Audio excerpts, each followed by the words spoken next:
چونکہ ان احادیث کا درس چل رہا تھا جو حضرت معاویہ رضی اللہ تعالیٰ عنہ سے روایت ہیں۔ یہ رجب کا مہینہ ان کی یوم وفات ہے، تو اس حوالے سے ان احادیث کا درس جو حضرت معاویہ رضی اللہ تعالیٰ عنہ سے روایت ہے، تو یہ حدیث بھی حضرت معاویہ رضی اللہ تعالیٰ عنہ سے روایت ہے۔ وہ فرماتے ہیں کہ حضرت مغیرہ بن شعبہ رضی اللہ تعالیٰ عنہ نے ایک خط میں حضرت معاویہ رضی اللہ تعالیٰ عنہ کے لیے مجھے لکھوایا۔ یہ کاتب مغیرہ کہہ رہے ہیں کہ حضرت مغیرہ رضی اللہ عنہ نے خط میں حضرت معاویہ رضی اللہ تعالیٰ عنہ کے لیے مجھے لکھوایا۔ کیا لکھوایا؟ کہ آپ صلی اللہ علیہ وسلم کان یقول فی دبر کل صلاۃ مکتوبہ، کہ آپ صلی اللہ علیہ وسلم ہر فرض نماز کے بعد یہ دعا پڑھا کرتے تھے: لا الہ الا اللہ وحدہ لا شریک لہ، لہ الملک ولہ الحمد وہو علی کل شیء قدیر، اللہم لا مانع لما اعطیت ولا معطی لما منعت ولا ينفع ذا الجد منک الجد۔ یہ دعا ہر فرض نماز کے بعد پڑھنا یہ آپ صلی اللہ علیہ وسلم کی سنت ہے۔ اسی طرح دیگر بھی دعائیں فرض نماز کے بعد پڑھنے کے لیے ہیں، جیسے حضرت جابر رضی اللہ تعالی عنہ کو ایک مرتبہ آپ صلی اللہ علیہ وسلم نے فرمایا کہ جابر، مجھے تم سے بہت محبت ہے۔ تو انہوں نے کہا اللہ کے نبی مجھے بھی آپ سے محبت ہے۔ کتنے خوش نصیب لوگ تھے کہ اللہ کے نبی خود جنہیں فرما رہے ہوں کہ مجھے تم سے محبت ہے۔ تو فرمایا جابر، اسی محبت کی وجہ سے تمہیں ایک بات کہتا ہوں کہ ہر فرض نماز کے بعد یہ ضرور پڑھا کرو: اللہم اعنی علی ذکرک و شکرک و حسن عبادتک، اللہم اعنی علی ذکرک و شکرک و حسن عبادتک۔ یا بعض جگہ ہے کہ ربی اعنی علی ذکرک و شکرک و حسن عبادتک۔ تو یہ اللہم اعنی علی ذکرک و شکرک و حسن عبادتک یہ بھی فرض نماز کے بعد ہے۔ اور ایک دعا جو مشہور ہے: اللہم انت السلام و منک السلام تبارکت یا ذا الجلال والاکرام، یہ بھی ہے۔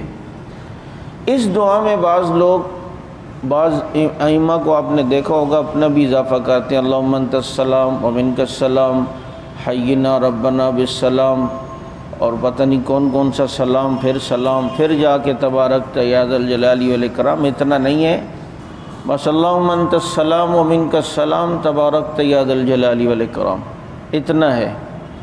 یہ دعا بھی ہے۔ اچھا، بعض چیزیں علماء نے ایک مسئلہ سمجھ لیں کہ فرض اور سنتوں کے درمیان زیادہ وقت لگانا بھی مکروہ ہے۔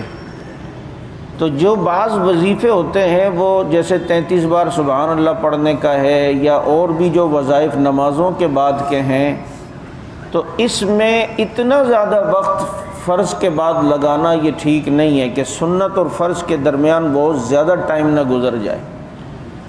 تو یہ جو باقی اعمال ہیں یہ آپ سنتوں کے بعد بھی کر سکتے ہیں، تو یہ بھی فرض کے بعد ہی شمار ہوں گے، فرض سے پہلے تھوڑی کر رہے ہیں بلکہ بعد ہیں۔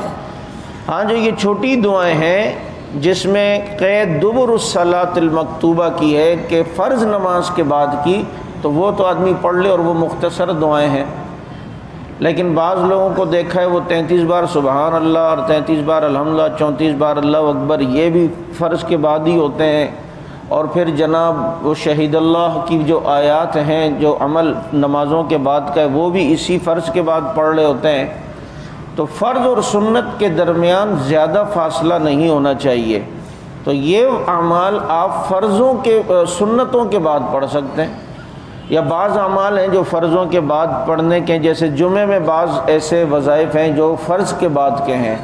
تو کچھ چیزیں مستثنی ہوتی ہیں، کچھ جگہیں مستثنی ہوتی ہیں، ان کو چھوڑ کر عام روٹین میں جو ہیں وہ فرض اور سنت کے درمیان زیادہ فاصلہ نہیں کرنا چاہیے، بلکہ فوراً جو ہے وہ پڑھنے کی کوشش کی جائے۔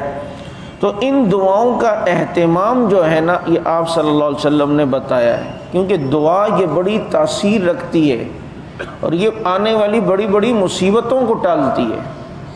بعض دفعہ چھوٹی سی دعا ہوتی ہے لیکن اس کا اثر بہت بڑا ہوتا ہے.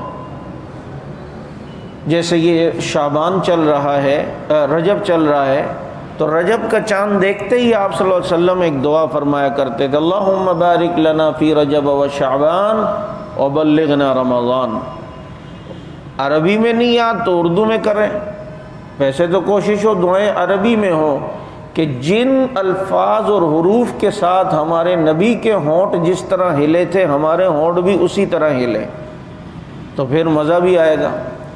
لیکن اگر عربی میں یاد نہیں اللہم بارک لنا فی رجب و شعبان وبلغنا رمضان، تو اردو میں بھی کر سکتے ہیں کہ اللہ ہمارے لیے رجب اور شعبان میں برکت عطا فرما اور ہمیں رمضان تک پہنچا. کتنی پیاری دعا ہے. اور یہ ہر نماز کے بعد آج کل ہم پڑھنا شروع کر دیں تو کیا مزہ آ جائے گا کہ اللہ رجب اور شعبان میں ہمارے لیے برکت عطا فرما اور ہمیں جو ہے وہ رمضان تک پہنچا. چنانچہ یہ دعا بھی آدمی پڑھے. تو یہ فرض نماز کے بعد آپ صلی اللہ علیہ وسلم نے یہ دعا بتلائی.